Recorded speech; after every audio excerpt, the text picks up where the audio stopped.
नमस्कार मित्रांनो, श्री स्वामी समर्थ. कसे आहात तुम्ही? आय होप चांगले आहात. चांगलेच राहायला पाहिजे. मस्त मजेत राहा, खुश राहा, एन्जॉय करत राहा.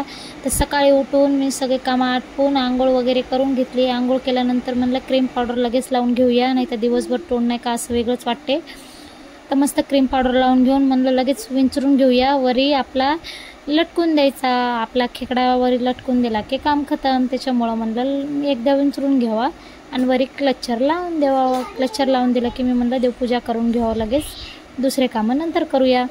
मग पूजा वगैरे करून घेतली. मस्त पूजा केल्याने मन प्रसन्न आणि घरातलं वातावरण पण शांत राहते, घरामध्ये सुख शांती निर्माण होते. त्याच्यामुळं मी नाही का सकाळी उठला, आंघोळ वगैरे झाले की पहिलं पूजा वगैरे करून घेते. अगरबत्ती दिवाबत्ती लावून देवाच्या पाया पडते, देवाची प्रार्थना करते, मस्त सुख समाधान लाभू दे म्हणून.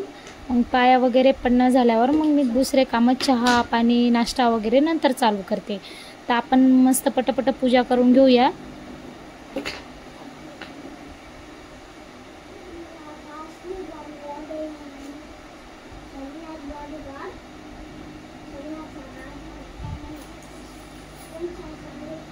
मस्त पूजा वगैरे आटपून मस्त किती छान वाटतंय. देवा बघा फुलं वगैरे व्हायला की अगरबत्ती लावलं की छान वाटतंय. धूप वगैरे लावून मस्त दिसत आहेत. तर बघा महादेव नंदी इथंच आहे माझ्या घरामध्ये, मी बाहेर ठेवलाच नाही.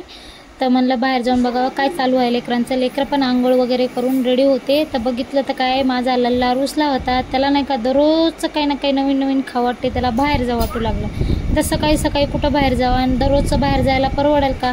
त्याच्यामुळं मी विचार करत होते आता काय करावा. तर मी विचार केला, म्हणलं रात्री मी नाही का शाबू भिजू घातला होता. तर म्हणलं चला त्या शाबूलाच फोडणी देते. आज त्याच्या पप्पाचा उपवास पण आहे शनिवार, त्यांना पण होते आणि लेकरांचा पण नाश्ता होऊन जाते. म्हणलं चला शाबू भिजू घातला होता, बराच भिजू घातला होता मी. सगळ्यांचा नाश्ता झाला, पुरेशी होते तेवढा भिजू घातला आहे. तर मी घेतले 2 बटाटे, 2 टमाटे, मिरच्या. बटाट्याला मस्त खिसून घेऊया.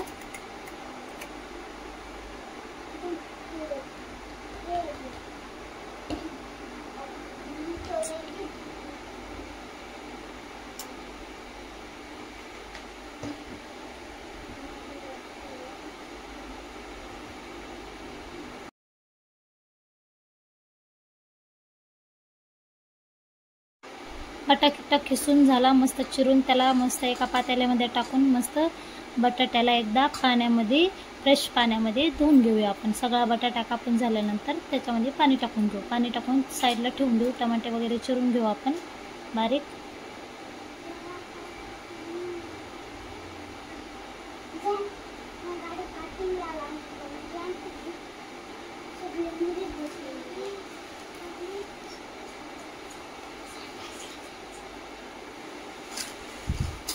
टमाटा वगैरे चिरून घेऊन मस्त गॅस चालू करून गॅसवर मी ठेवला पातेला. पातेल्यामध्ये टाकले शेंगदाणे.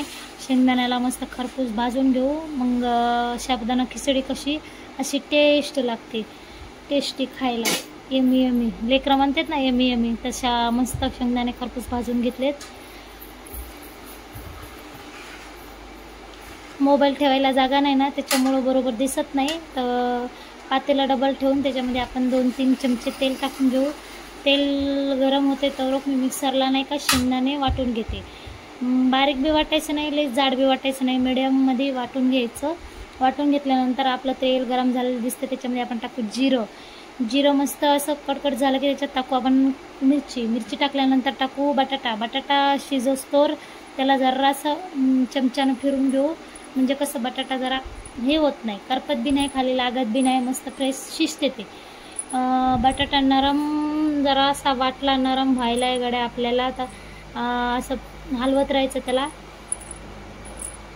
बटाटा जरा मला नरम वाटायला लागले तर त्याच्यात टाकतो मी टमाटे टाकून मस्त त्याला गरगर हालून घेऊ. गरगर हालल्यानंतर बघू त्याला आपण कवर केलं तर जरा चांगलं शिजल म्हणून असं वाटते मला. तर त्याला आपण कवर करू.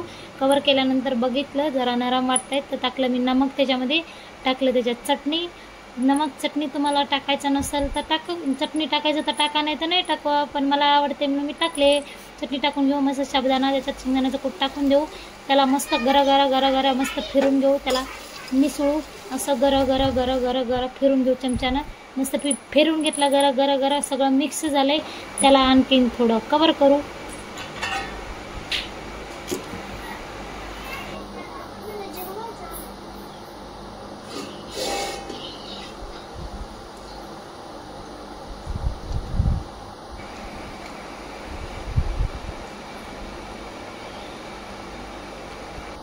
मित्रांनो, आजचा ब्लॉग तुम्हाला कसा वाटला नक्की कमेंटमध्ये सांगा. आणि व्हिडिओ आवडला असेल लाईक करा, कमेंट करा आणि चॅनलला सबस्क्राईब किंवा फॉलो करायला विसरू नका. असेच नवीन नवीन व्हिडिओ बघायसाठी आमच्या पेजला फॉलो करा. तर भेटूया आपण नेक्स्ट व्हिडिओमध्ये. तब तक के लिए bye bye, take care, love you.